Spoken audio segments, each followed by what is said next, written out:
Now available in paperback and e-readers, John Haynes, Taking Care of Business. The man who rules the world breaks in a brand new partner to help him take care of business in this action-packed, all-new John Haynes series adventure. Get John Haynes, Taking Care of Business at paperback and e-readers at online booksellers everywhere. Marvel Studios is rumored to be bringing back Luke Cage and Iron Fist for a brand new Heroes for Hire series on Disney+. However, it is rumored that your Mike Cotler, who played Luke Cage, and your Finn Jones, who played Danny Rand, will not be coming back to play in this new Disney+ Heroes for Hire series. Now, your Mike Cotler and Finn Jones played Luke Cage and Danny Rand, Iron Fist, on Netflix's adaptation of the comic book series Luke Cage, and Finn Jones played Danny Rand in the Netflix adaptation of Iron Fist. And it looks like Kevin Feige doesn't want anything to do with the Netflix series, because in a rumored report he is saying that the Netflix characters are a part of an alternate universe and the Netflix adaptations are part of an alternate universe. And I'm happy to see that the Netflix characters are going to be part of an alternate universe, because I would hate to see great series like Daredevil seasons 1 through 3 or Luke Cage season 1 and 2 be tarnished by the continuing social justice agenda that has been pushed in Marvel Studios' Phase 4.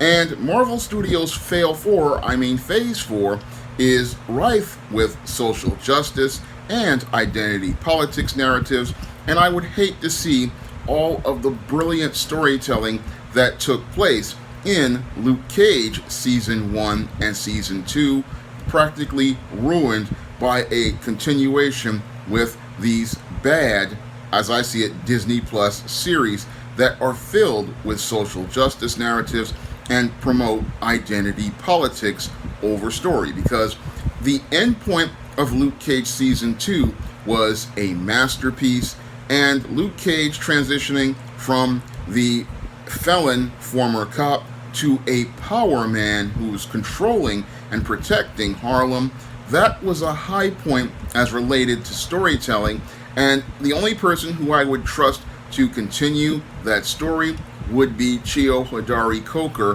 who masterfully developed the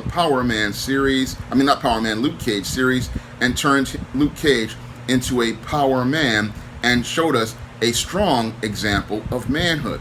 Now, I know for a fact with the agendas that Disney has been pushing in its shows, we are guaranteed to see a lesser presentation of manhood, and we would possibly see the heroes of Luke Cage and Danny Rand wind up getting emasculated in this Disney Plus series, because your Disney has been on a gynocentric push ever since Avengers Endgame, where they practically emasculated two of the most powerful superheroes in the Marvel Universe, the Incredible Hulk and the Mighty Thor. Now, these were the two most powerful characters in the Marvel Universe, and they were turned into emasculated beta males in Avengers Endgame.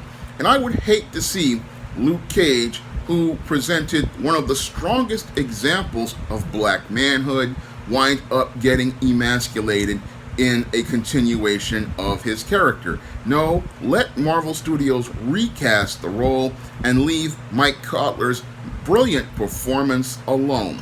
Let them go out here, bring in two brand new actors, and let those two brand new actors wind up getting emasculated, and let them wind up being presented as the beta males that I know that Disney is going to present in its Phase 4 agenda.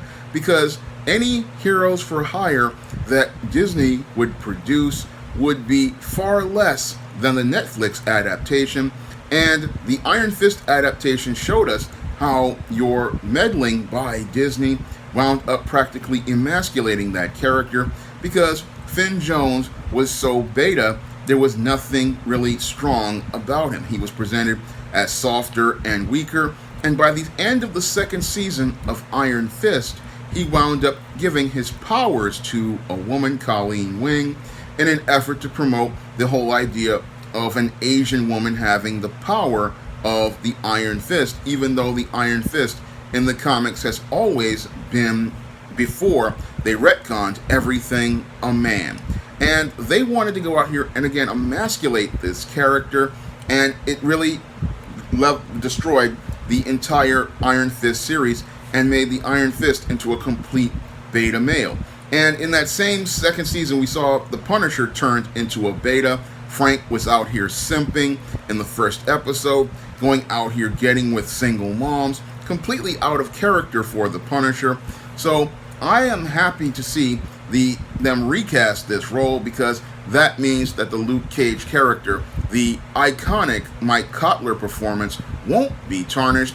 And if it's a part of a separate universe, that means that your Mike Cotler's Luke Cage won't be tarnished and won't be touched by any of the social justice narratives that have been pushed in Phase 4 of Marvel, and even parts of Phase 3 of Marvel. So the MCU can go out here and recast those roles, because it's just not going to be as good as the classic Netflix series. Because what they're going to do is again give us a police procedural with these characters minimally using their powers, probably talking in some jive talk, and with Luke Cage and then Iron Fist going out here musing on some sort of old Asian philosophy.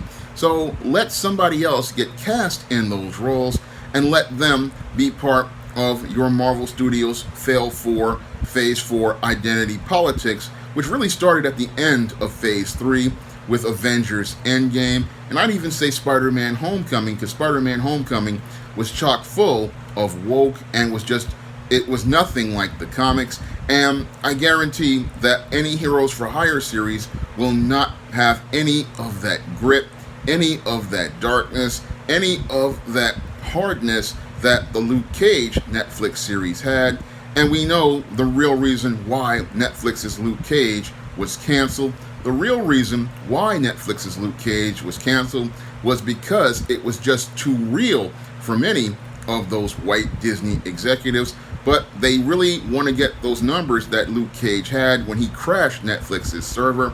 But they're not going to get those numbers for Disney Plus, because they're going to want to go out here and push this soft, weak, neutered, emasculated Luke Cage, and they're going to give us an even weaker, softer Danny Rand, because that's what the direction of Disney was going in on Netflix, and that's why Netflix probably walked away from the deal, because they could not give us hard adaptations and good solid adaptations like they were doing with Daredevil, which was giving us that hardness and that gritness, The Punisher Season 1, which was just like the comic book come to life, and Luke Cage, which took the Luke Cage character to another level while staying true to the heart and the spirit of the source material. Now, what we're going to get is watered down, neutered characters and really weak stories that promote social justice, identity politics, and push agendas, because that's what Disney has been doing for the last couple of years with its properties like Marvel Comics, and it's starting to seep into many of the TV shows and movies, because a lot of that woke agenda was pushed in your Falcon and Winter Soldier. A lot of that woke narrative was pushed in WandaVision. A lot of that woke narrative was pushed in Loki.